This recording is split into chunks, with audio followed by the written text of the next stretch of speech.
നമസ്കാരം. കേരള രാഷ്ട്രീയ ചരിത്രത്തിൽ ഇന്ന് വരെ കാണാത്ത വിധത്തിലുള്ള അതിനാടകീയവും അതോടൊപ്പം തന്നെ വിപ്ലവാത്മകവുമായിട്ടുള്ള നീക്കങ്ങൾക്കാണ് ഇന്ന് പുലർച്ചെ സംസ്ഥാനം സാക്ഷ്യം വഹിച്ചത്. കഴിഞ്ഞ ഒരു പതിറ്റാണ്ട് കാലം കേരളത്തിൻ്റെ ഭരണസിര കേന്ദ്രങ്ങളെയൊക്കെ തന്നെ നിയന്ത്രിക്കുകയും ശക്തമായ പോലീസ് കാവലിൻ്റെയും അധികാര പ്രൗഢിയുടെയും ഒക്കെ തന്നെ തണലിൽ മുന്നോട്ട് പോവുകയും ചെയ്ത പിണറായി വിജയൻ എന്ന മുൻ മുഖ്യമന്ത്രിയുടെ രാഷ്ട്രീയ ജീവിതത്തിലെ ഏറ്റവും വലിയ തിരിച്ചടിയായിട്ട് ഈ റെയ്ഡ് ഇപ്പോൾ വിലയിരുത്തപ്പെടുകയാണ്.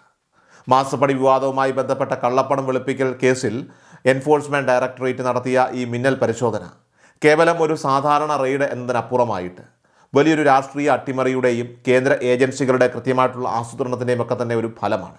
പുലർച്ചെ 5 മണിയോടെ തിരുവനന്തപുരം, കണ്ണൂർ, കോഴിക്കോട് തുടങ്ങി സംസ്ഥാനത്തിൻ്റെ വിവിധ ഭാഗങ്ങളിലുള്ള 12ഓളം കേന്ദ്രങ്ങളിൽ ഒരേ സമയത്താണ് ED ഉദ്യോഗസ്ഥർ ഇരച്ചു കയറിയത്. സാധാരണയായിട്ട് സംസ്ഥാന പോലീസിനെ അറിയിച്ചുകൊണ്ട് നടത്തുന്ന പരിശോധനകളിൽ നിന്നുമൊക്കെ തന്നെ വിഭിന്നമായിട്ട് അതീവ രഹസ്യ സ്വഭാവം സൂക്ഷിച്ചുകൊണ്ട് കേന്ദ്ര ധനമന്ത്രാലയത്തിൻ്റെ നേരിട്ടുള്ള നിർദ്ദേശപ്രകാരമാണ് ഈ നീക്കം നടപ്പിലാക്കിയത്. തിരുവനന്തപുരം ബേക്കർ ജംഗ്ഷനിലെ അതീവ സുരക്ഷയുള്ള താൽക്കാലിക വാടക വസതിയിൽ മുൻ മുഖ്യമന്ത്രി പിണറായി വിജയൻ ഉറങ്ങിക്കിടക്കുമ്പോഴായിരുന്നു ആയുധധാരികളായിട്ടുള്ള കേന്ദ്രസേനാ അംഗങ്ങൾ വീട് വളഞ്ഞത്. ഔദ്യോഗിക വസതിയായിട്ടുള്ള ക്ലിഫ് ഹൗസ് ഒഴിഞ്ഞതിന് ശേഷം പ്രതിപക്ഷ നേതാവിൻ്റെ വസതിയിലേക്കോ അല്ലെങ്കിൽ പാർട്ടി ഒരുക്കി നൽകിയ ഫ്ളാറ്റുകളിലേക്കോ മാറാതെ ഈ ഒരു ആഡംബര വാടക വീട്ടിലേക്കായിരുന്നു പിണറായിയും കുടുംബവും മാറിയിരുന്നത്. വീട്ടു സാധനങ്ങളൊക്കെ തന്നെ പൂർണ്ണമായും ക്രമീകരിച്ചു തീരുന്നതിന് മുൻപ് തന്നെ കേന്ദ്ര ഏജൻസി അവിടെ എത്തിയത് കൃത്യമായ നിരീക്ഷണത്തിന് ശേഷമാണെന്ന് വ്യക്തമാണ്.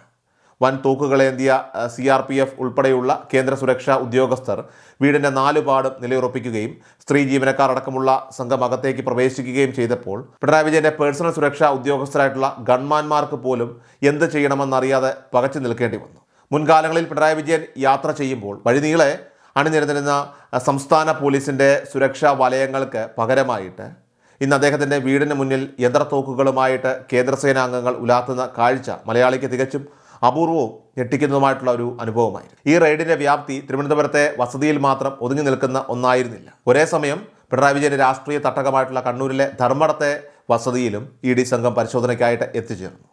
കഴിഞ്ഞ 10 വർഷമായി പാർട്ടി പ്രവർത്തകർക്കോ സാധാരണ ജനങ്ങൾക്കോ പോലും പ്രവേശനമില്ലാതിരുന്ന പുറം കാഴ്ചകൾ മാത്രം മാധ്യമങ്ങളിൽ നിറഞ്ഞിരുന്ന ധർമ്മടത്തെ ആ വീടിൻ്റെ ഉള്ളറകളിലേക്കാണ് ഇന്ന് കേന്ദ്രസേനയുടെ അകമ്പടിയോടെ ED ഉദ്യോഗസ്ഥർ ഇടിച്ചു കയറിയത്. ഒരു പോലീസ് സ്റ്റേഷന് സമാനമായ രീതിയിൽ എപ്പോഴും പോലീസ് ജീപ്പും കാവൽക്കാരും ഉണ്ടായിരുന്ന ആ വസതിയിൽ ഇന്ന് കേന്ദ്ര ഏജൻസികൾ ഫയലുകൾ അരിച്ചു പെറുക്കുകയാണ്. ഇതിനു പുറമെ കോഴിക്കോട് ചാലപ്പുറത്തുള്ള മുൻ മന്ത്രിയും പിണറായി വിജയൻ്റെ മരുമകനും CPM സെക്രട്ടറി അംഗവുമായിട്ടുള്ള PA മുഹമ്മദ് റിയാസിൻ്റെ വീട്ടിലും സമാനമായ രീതിയിൽ പരിശോധന നടന്നു.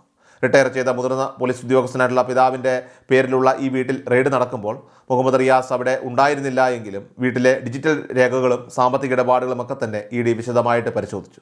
ഒരർത്ഥത്തിൽ മുൻ മുഖ്യമന്ത്രിയും അദ്ദേഹത്തിൻ്റെ കുടുംബവും പൂർണ്ണമായും പുറം ലോകവുമായിട്ട് ബന്ധപ്പെടാൻ കഴിയാത്ത വിധം സ്വന്തം വസതികളിൽ തടങ്കലിലാക്കപ്പെട്ടിരിക്കുന്ന അവസ്ഥയിലാണ് ഇപ്പോഴുള്ളത്.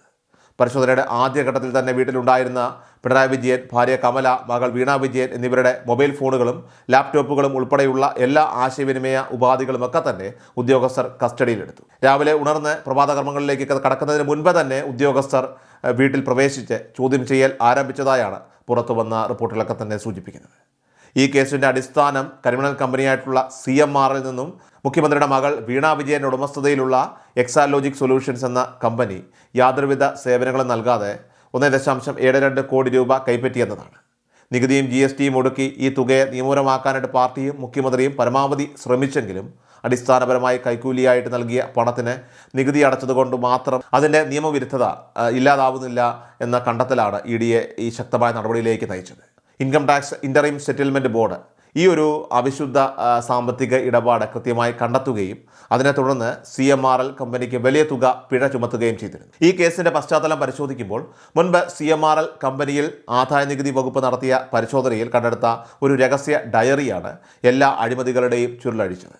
പ്രസ്തുത ഡയറിയിൽ കേരളത്തിലെ പ്രമുഖ രാഷ്ട്രീയ നേതാക്കൾക്കെല്ലാം കമ്പനി നൽകിയ പണത്തിൻ്റെ കൃത്യമായ വിവരങ്ങൾ രേഖപ്പെടുത്തിയിരുന്നുവെങ്കിലും മുഖ്യമന്ത്രിയുടെ മകൾക്ക് നൽകിയ പണം നിയമപരമാണെന്ന് വരുത്തി തീർക്കാനായിട്ട് വ്യാജ കൺസൾട്ടൻസി കരാറുകളൊക്കെ തന്നെ ഉണ്ടാക്കുകയായിരുന്നു.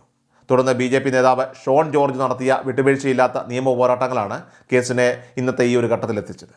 ഷോൺ ജോർജിൻ്റെ ഹർജിയുടെ അടിസ്ഥാനത്തിൽ കേന്ദ്ര കോർപ്പറേറ്റ് കാര്യ മന്ത്രാലയത്തിന് കീഴിലുള്ള അതീവ അന്വേഷണ ഏജൻസിയായിട്ടുള്ള SFIO അവർ ഈ കേസ് ഏറ്റെടുക്കുകയും കോടിക്കണക്കിന് രൂപയുടെ ഈ കൊള്ളയുടെ തെളിവുകൾ ശേഖരിക്കുകയും ചെയ്തു. SFIO സമർപ്പിച്ച കുറ്റപത്രത്തിൽ വീണ വിജയനെ 3ാം പ്രതിയായിട്ടാണ് ഉൾപ്പെടുത്തിയിരിക്കുന്നത്. ഇത് കേസിൻ്റെ ഗൗരവം വർദ്ധിപ്പിക്കുകയാണ്.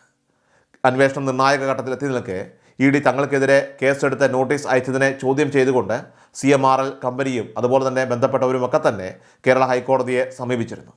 ഏതാണ്ട് മാസങ്ങളോളം നീണ്ടുനിന്ന നിയമവാദങ്ങൾക്കൊടുവിൽ EDക്ക് അന്വേഷണവുമായി ശക്തമായി മുന്നോട്ട് പോകാമെന്നും അതിൽ ഇടപെടേണ്ട സാഹചര്യമില്ലെന്നും കാണിച്ചുകൊണ്ട് കഴിഞ്ഞ ദിവസം കേരള ഹൈക്കോടതി പുറപ്പെടുവിച്ച ചരിത്രപരമായിട്ടുള്ള ഉത്തരവാണ് ഈ റെയ്ഡിൻ്റെ ഇപ്പോൾ വഴിയൊരുക്കിയിരിക്കുന്നത്. കോടതിയുടെ പച്ചക്കൊടി ലഭിച്ചതിന് തൊട്ടു പിന്നാലെ ഇരട്ടി വെളുക്കും മുൻപേ തന്നെ ED ഇത്രയും വലിയൊരു സന്നാഹത്തോടെ രംഗത്തിറങ്ങിയത് രാഷ്ട്രീയ കേന്ദ്രങ്ങളെ അപ്പാടെ ഞെട്ടിച്ചിരിക്കുകയാണ്. മുൻപ് കേരളത്തെ പിടിച്ചുകുലക്കിയ സ്വർണ്ണക്കടത്ത് കേസ്, ഡോളർ കടത്ത്, ലൈഫ് മിഷൻ അഴിമതി, ഫെമ നിയമലംഘനങ്ങൾ തുടങ്ങി നിരവധി കേസുകളിൽ പിണറായി വിജയൻ്റെ ഓഫീസിലേക്കോ വസതിയിലേക്കോ നേരിട്ട് കയറാൻ മടിച്ച കേന്ദ്ര ഏജൻസികൾ ഇപ്പോൾ എല്ലാ തടസ്സങ്ങളും നീക്കി മുന്നോട്ട് വരുന്നത് ഡൽഹിയിലെ രാഷ്ട്രീയ അന്തർധാരകളൊക്കെ തന്നെ അവസാനിച്ചതിൻ്റെ വ്യക്തമായിട്ടുള്ള സൂചനയാണ് നൽകുന്നത്. ഈ സംഭവ വികാസങ്ങളോട് പ്രതികരിച്ചുകൊണ്ട് ഹർജിക്കാരനായ ഷോൺ ജോർജ് പ്രതികരിച്ചത് ഇങ്ങനെയാണ്: കഴിഞ്ഞ 2 വർഷവുമായിട്ട് അവർ പണവും സ്വാധീനവും ഉപയോഗിച്ച് തടസ്സപ്പെടുത്താൻ ശ്രമിച്ച എല്ലാ നിയമവഴികളും ഇപ്പോൾ ഓരോന്നായിട്ട് തുറക്കപ്പെടുകയാണെന്നാണ്. ഡൽഹി, ബാംഗ്ലൂർ, ചെന്നൈ, കേരള ഹൈക്കോടതികളിലായിട്ട് 7ഓളം കേസുകളിലാണ് ഈ അന്വേഷണം ഇപ്പോൾ അട്ടിമറിക്കാൻ പിണറായി വിജയനും CMRലും ചേർന്ന് ഫയൽ ചെയ്തിരുന്നത്. സംസ്ഥാന ഖജനാവിലെ പണം ഉപയോഗിച്ച് KSIDC മുഖേന കോടിക്കണക്കിന് രൂപയാണ് ഈ കേസ് ഒതുക്കി തീർക്കാൻ വേണ്ടിയിട്ട് മാത്രം സർക്കാർ വക്കീലന്മാർക്ക് പ്രതിഫലമായിട്ട് നൽകിയതെന്നും അദ്ദേഹം ആരോപിക്കും. എന്നാൽ എത്രയൊക്കെ പ്രതിരോധിക്കാനായിട്ട് ശ്രമിച്ചാലും ജൂലൈ 7-ന് വരാനിരിക്കുന്ന ഡൽഹി ഹൈക്കോടതിയിലെ സ്റ്റേ നീക്കലോടുകൂടി SFIO പ്രോസിക്യൂഷൻ നടപടികൾ കൂടി ആരംഭിക്കുമെന്നും അതോടെ കുറ്റവാളികൾക്ക് രക്ഷപ്പെടാൻ യാതൊരുവിധ മാർഗവുമില്ലെന്നും അദ്ദേഹം കൂട്ടിച്ചേർത്തു. കേരളത്തിൻ്റെ പ്രകൃതി വിഭവങ്ങളും തീരദേശവും കൊള്ളയടിച്ച് കോടിക്കണക്കിന് രൂപ സമ്പാദിച്ച കരിമണൽ കർത്തയുടെ കമ്പനിയിൽ നിന്നും യാതൊരുവിധ സേവനവും നൽകാതെ മുഖ്യമന്ത്രിയുടെ മകളുടെ അക്കൗണ്ടിലേക്ക് ഈ പണം എത്തിയത് അധികാര ദുർവിനിയോഗത്തിൻ്റെ പരകോടിയാണെന്നാണ് ED ഇവിടെ വിലയിരുത്തുന്നത്. മുഖ്യമന്ത്രി എന്ന പദവി ഉപയോഗിച്ച് നടത്തിയ ഈ സാമ്പത്തിക ഇടപാടിൽ നേരിട്ട് പങ്കാളികളായിട്ടുള്ള എല്ലാവരെയും വരും ദിവസങ്ങളിൽ ചോദ്യം ചെയ്യാനായിട്ട് ED കസ്റ്റഡിയിലെടുക്കുമെന്നാണ് സൂചന. അധികാരത്തിൽ തുടരുന്നതിലൂടെ ഇത്തരം കേന്ദ്ര ഏജൻസികളുടെ നടപടികളിൽ നിന്നും രക്ഷപ്പെടാമെന്ന പിണറായി വിജയൻ്റെ പ്രതീക്ഷകൾക്കാണ് ഇപ്പോൾ തിരിച്ചടി നേരിട്ടിരിക്കുന്നത്. ഏതായാലും വരും ദിവസങ്ങളിൽ കേസിൽ അറസ്റ്റ് ഉൾപ്പെടെയുള്ള കടുത്ത നിയമ നടപടികൾ ഉണ്ടാകുമെന്നും ഇത് കേരള രാഷ്ട്രീയത്തിൽ വലിയ രീതിയിലുള്ള ഭരണഘടനാ പ്രതിസന്ധിക്കും പുതിയ രാഷ്ട്രീയ സമവാക്യങ്ങൾക്കും കാരണമാകുമെന്നുമാണ് രാഷ്ട്രീയ നിരീക്ഷകരെല്ലാം തന്നെ വിലയിരുത്തുന്നത്.